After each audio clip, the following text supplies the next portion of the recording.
ഇഷ്ടായി, ഭയങ്കര ഇഷ്ടായി. പെട്ടെന്നൊരു ഫൈറ്റ് കയറി വന്ന് കഥയെ ടെസ്റ്റ് ചെയ്തുകൊണ്ട് നീ നോക്കിയോ, നിന്റെ ലവ് ഓക്കെയാ. ഒക്കെ നിങ്ങൾക്കൊരു തമാശയാ. പിള്ളേരുടെ മുമ്പ് വെച്ച് ഞാനൊന്നും പറയുന്നില്ല. നീ ഇങ്ങോട്ടൊന്നും പറയണ്ട, ഞാൻ പറയണം കേട്ടാ മതി. മോനെ, സംഘടനകൾ ഇനിയും ഉണ്ടാകാം. ചിലപ്പോൾ സുധയെ തട്ടിക്കൊണ്ട് വരേണ്ടി വരും. ഹലോ. ഹായ് ഹീറോ, എങ്ങനെയുണ്ട്? സുധയാ? ഒന്ന് താ, എന്റെ മരുമകളുടെ വോയിസ് ഞാനൊന്ന് കേക്കട്ടെ. സുധ അച്ഛന് സംസാരിക്കണമെന്ന് കൊടുക്കട്ടെ. Hello. Good evening uncle. Good evening. Good evening. മോക്ക് സുഖമാണല്ലോ അല്ലേ? അവിടെ ഞാൻ കാരണം രാജുവിന് വല്ലതും? ഒന്നുമില്ല, ഈസ് ഓൾ റൈറ്റ്. 5-6 പേര് ഒരുമിച്ച് വന്നാലും നേരിടാനുള്ള വിദ്യ ഞാൻ അവനെ പഠിപ്പിച്ചിട്ടുണ്ട്. ഞാനൊന്ന് സംസാരിക്കട്ടെ. അതെ, രാജുവിന്റെ അമ്മ ഇവിടെ ഇരിക്കപ്പുറത്ത് തരുന്നില്ല, അവക്കൊന്ന് സംസാരിക്കണം. ഞാനൊന്ന് കൊടുക്കട്ടെ. ഹലോ, ഞാനാ മോളെ. രാജു എപ്പോഴും പറയാറുണ്ട് ഞങ്ങൾക്ക് എത്രയും വേഗം മോളെ ഒന്ന് കാണണം. ആന്റി, അതിന് ആ രാജു എന്നെ വീട്ടിലേക്ക് വിളിക്കണ്ടേ? എടാ, ആ കുട്ടി പറഞ്ഞ ശരിയാണോ?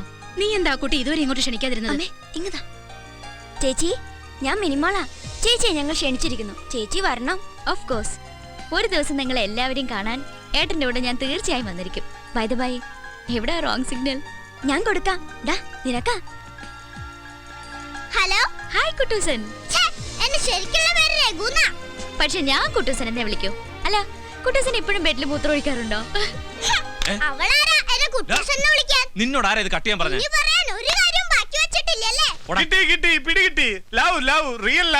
മോനെ, ഇനി ഞങ്ങളുടെ ഊഴ. നാളെ തന്നെ ഞങ്ങൾ കളത്തിലേക്ക് ഇറങ്ങാൻ പോവാ. ഇനി പറ, പെണ്ണിന്റെ അച്ഛനും അമ്മയും എവിടെയാ? എനിക്കറിയില്ലല്ലോ അച്ഛാ. അയ്യോ, ഇവന്റെ ഒരു കാര്യം ഒന്നും അറിയാതെ ഇനി ആരോടാടി പോയി പെണ്ണിനെ ചോദിക്കണേ? അയ്യോ അച്ഛാ, അത്രയൊന്നും ആയിട്ടില്ല. എന്തായിട്ടില്ലെന്ന്? ഇതുവരെ ഞാൻ ഇഷ്ടമാണെന്ന് തുറന്നു പറഞ്ഞിട്ടില്ല. അതെന്തി പറയാഞ്ഞേ? ഇങ്ങനെ പോയാൽ പറ്റില്ല. വിളിച്ചേ, ഇപ്പൊ തന്നെ കാര്യങ്ങൾ പ്രസന്റ് ചെയ്യണം. ഓ, അതൊക്കെ നേരിട്ട് പറഞ്ഞാലേ ശരിയാവും അല്ലേ അമ്മേ? എങ്കി ഇപ്പൊ തന്നെ വിളിച്ച് നാളത്തേക്ക് ഒരു ടൈം ഫിക്സ് ചെയ്യും. വിളിക്കടാ. സുധയാ? ഹലോ. എടാ, നിന്റെ അനിയൻ കുട്ടിയില്ലേ കൊച്ചു തെമ്മാടി, അവൻ എന്തിനാ ഫോൺ കട്ട് ചെയ്തത്? അത് പിന്നെ എനിക്ക് രാജുവിനോട് വളരെ സീരിയസ് ആയിട്ട് ചില കാര്യങ്ങൾ സംസാരിക്കാനുണ്ട്. പറഞ്ഞോളൂ. അതങ്ങനെ ഫോണിൽ കൂടെ പറയാൻ പറ്റുന്നതല്ല. നാളെ വൈകിട്ട് നേരിട്ട് പറയാം. ഞാൻ എവിടെ വരണം? ബീച്ചിൽ വെച്ച് കാണാം. എന്താ? Okay, around 6:30. സുധയ്ക്ക് എന്തോ സീരിയസ് ആയി പറയാനുണ്ടത്രേ. കണ്ടോ, ഇതിനാണ് മനപ്പൊരുത്തം എന്ന് പറയുന്നത്. എടാ, അവക്ക് നിന്നോട് ഇഷ്ടമാണെന്ന് തുറന്നു പറയാൻ വീർപ്പൂട്ടി നിൽക്കുക. ആട്ടെ, എവിടെ വെച്ച് കാണാന്നാ പറഞ്ഞേ? ബീച്ചിൽ വെച്ച് മതി. ബീച്ചാണ് ഇതിന് പറ്റിയ ഏറ്റവും നല്ല ലൊക്കേഷൻ. രുക്മിണി, ഞാനൊരു സാധനം മേടിച്ചു തന്നിട്ടില്ലേ, നീ അതിങ്ങനെ എടുത്തോണ്ട് വന്നേ. എന്താ അച്ഛാ? എടാ, ഓരോന്നിനും അതിൻ്റെതായ ചില ചിട്ടവട്ടങ്ങളൊക്കെ ഉണ്ട്. പ്രേമവും സ്നേഹവും ഒക്കെ പറയാൻ പോകുമ്പോ ഒരു ഗിഫ്റ്റ് കൊടുത്തിട്ട് വേണം തുടങ്ങാൻ.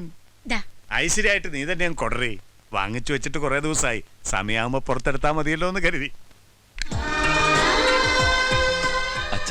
മോനെ, നീ സ്മാർട്ടായിട്ട് റൊമാൻറ്റിക് ആയിട്ട് പറയാനുള്ള കാര്യങ്ങൾ അങ്ങ് തുറന്നു പറയുക. ആക്രാന്തം കാണിക്കാതെ ഇതെടുത്ത് സ്മൂത്തായിട്ട് അങ്ങിട്ട് കൊടുക്കുക.